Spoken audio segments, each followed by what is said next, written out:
So this is Orkney in summer, but these are the Evie sands. The tide is out just now, so despite the miserly weather, it's still stunning.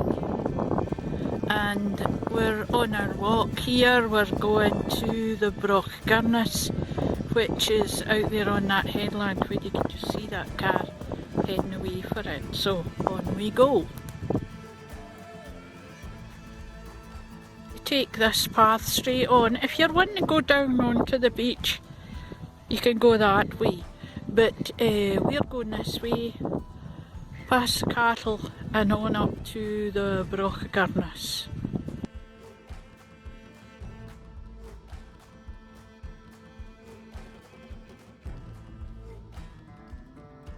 Used to be a bit here where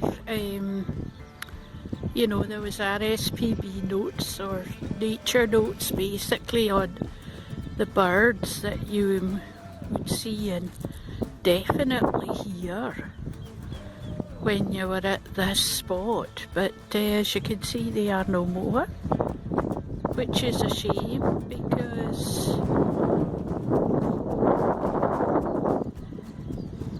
it is a great spot for listening to them.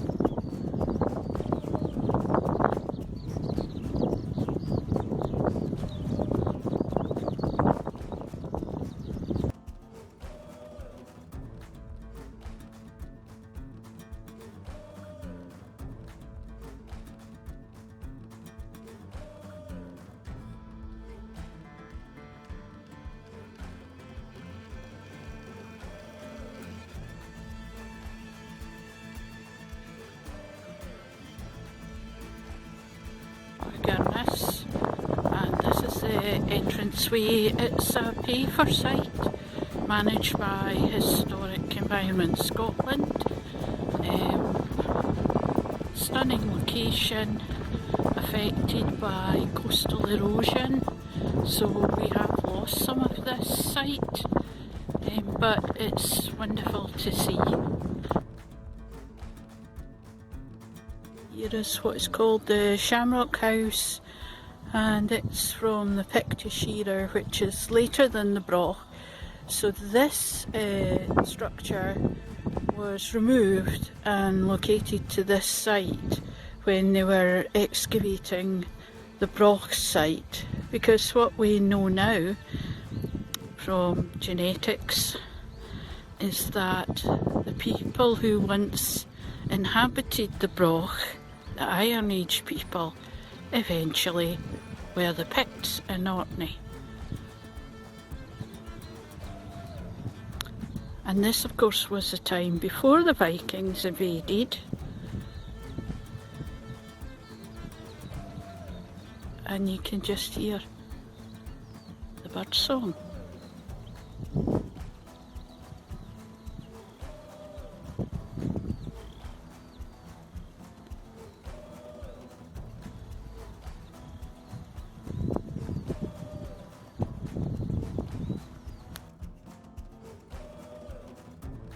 Happens is because people are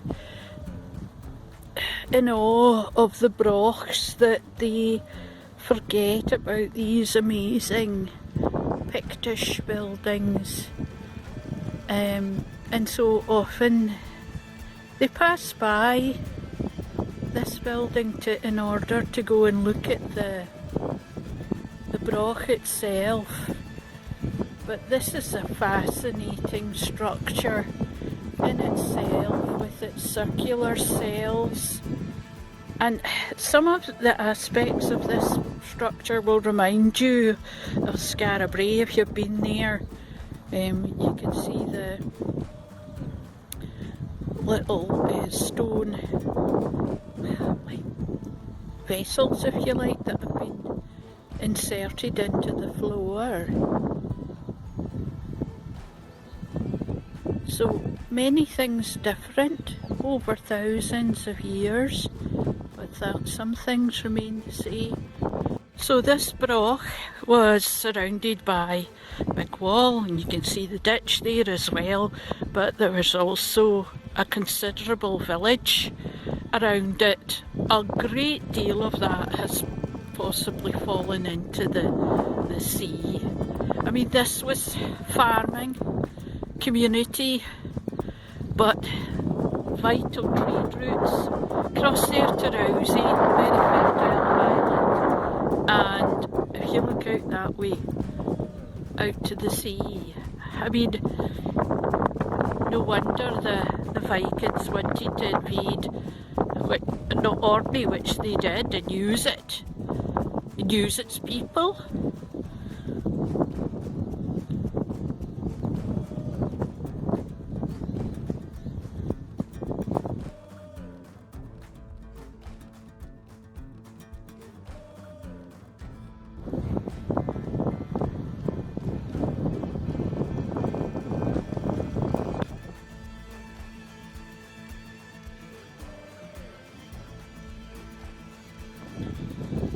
Well, what you see here is the imposing entrance to the Broch, which went through the village houses on either side, but to the right is a later burial, which is that of a grave of a Viking woman. Much later, of course, than the Brochs, but the Vikings understood the importance of these buildings, and you can find out a little bit more about her here.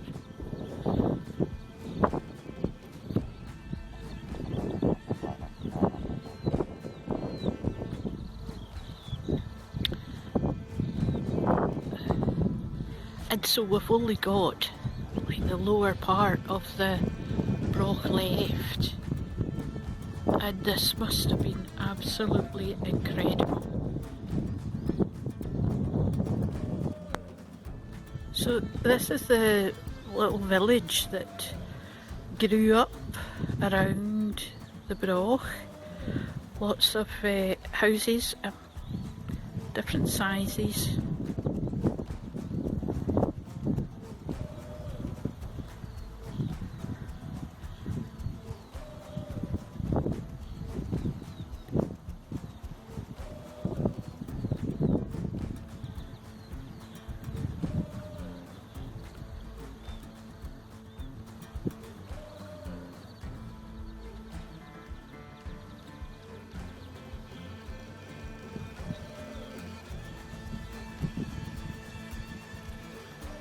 And let's go in the Broch itself.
It is always amazing coming in here because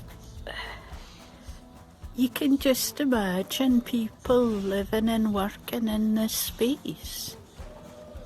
Even though you're just seeing a mere fraction of what there was, and all the wood is rotted away and the textiles all gone. But you know, you can imagine this as a living space and a very busy space. So it's always quite moving when you come in.